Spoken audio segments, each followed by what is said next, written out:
Welcome to Accessible Art History, the podcast, the best place for art history lovers or anyone that is curious.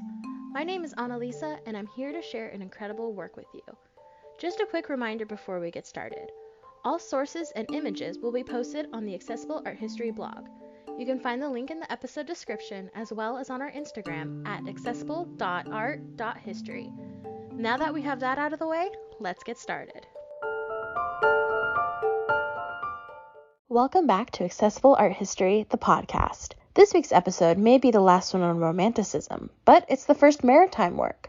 The Slave Ship by JMW Turner, at first glance, shows a seascape at sunset. However, upon closer inspection, it's a disturbingly violent work. So to learn more about it, then keep on listening. Despite its title, the ship is not the first object that can be seen by the viewer. Instead, our eyes focus on the greenish-gray waters of the swirling ocean. Above that is a vibrant sunset full of rich oranges and reds. The ship itself sails away, getting battered by the rising waves. Moving closer, small figures begin to appear in the waves. They fight for their lives, but are being weighed down by the shackles at their wrists and ankles. The moment is captured with thick, fast, furious brushstrokes. This creates a sense of chaos and despair.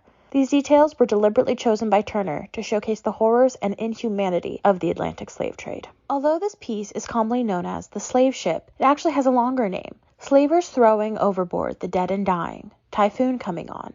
The ship itself was called the Zong, and frequently carried slaves throughout the British Empire. In 1781, the ship was sailing for Jamaica, and was full of both the crew and slaves. However, the water rations hadn't been properly calculated, and it was clear that they were going to run out of fresh water.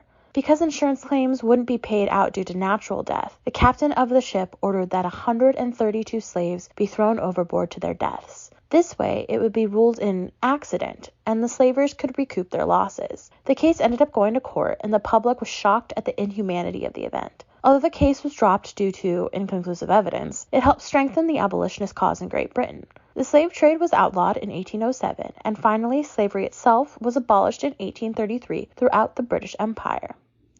Next, I'm going to dive deeper into the painting itself, but first, let's take a quick break.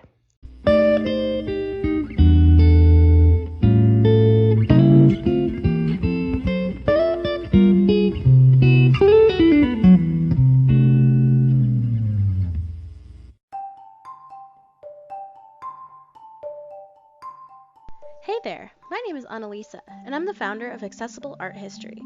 As a part of my content offerings, I produce a podcast. For the first several seasons, I will be discussing 50 objects that shape the history of Western art. From prehistoric cave paintings to contemporary art, I'll be covering it all. The podcast was designed for everyone, from the casual couch historian to a museum's expert. It all fits within the larger mission of Accessible Art History, to create a space for art history lovers, students, and anyone who is curious to explore all periods of art history and human creation. New episodes drop every Monday on your favorite podcast platform. Make sure to follow the Instagram page for all updates at accessible.art.history.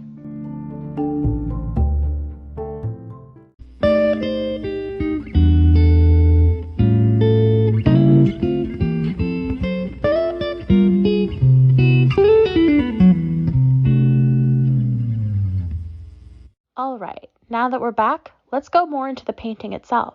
As I mentioned at the top of the episode, this work was painted during the Romantic period. In fact, Turner is often considered to be one of the best Romantic artists in England. This is because of a few reasons.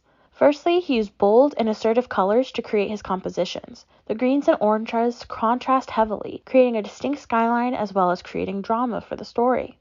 Turner also didn't utilize strong lines in his work, preferring to keep things more fluid. Not only did this give a sense of impending typhoon, but it showed his place in the Romanticism school. Next, this work falls into the Romantic category called sublime. This term was coined by Edmund Burke, a philosopher and politician. It means that the artwork focused more on the nature than on the human figures themselves. This was a relatively new concept in art history. As with past podcast subjects, Eng and Delacroix, Turner didn't shy away from painting violent and political works. He used his art to make a statement. The Romantic movement wasn't afraid to use their talents for change. In general, this work was well received by the public. Not only did they like it for its beauty, but because it gave them something tangible to rally behind in the battle for abolition. Many of the public sentiments towards the painting was influenced by John Ruskin, the famous art critic. His father gave him this work as a present in 1844. I think he summed up its appeal well with this quote: If I were reduced to rest Turner's immortality upon any single work, I should choose this. However, there was some criticism regarding the ethics of the work.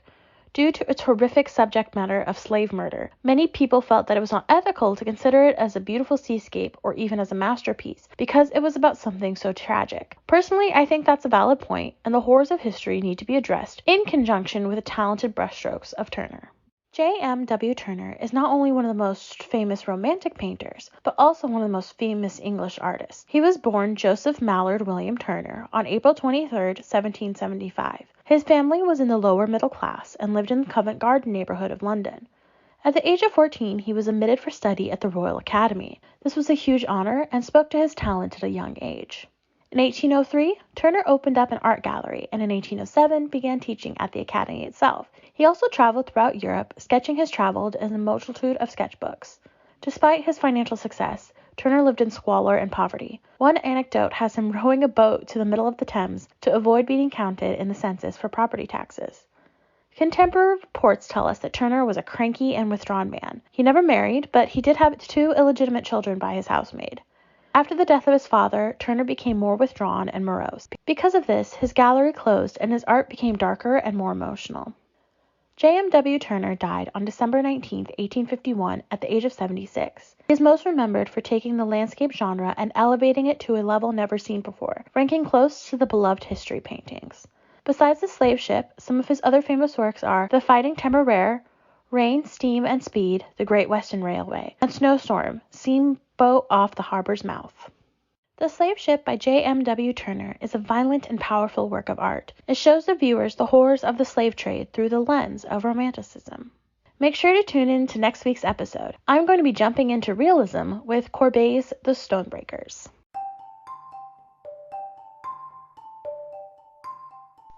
Thank you so much for listening to this episode of Accessible Art History, the podcast. Make sure you follow us on Instagram at accessible.art.history for updates and keep an eye out for our next episode. They drop every Monday on your favorite podcast platform.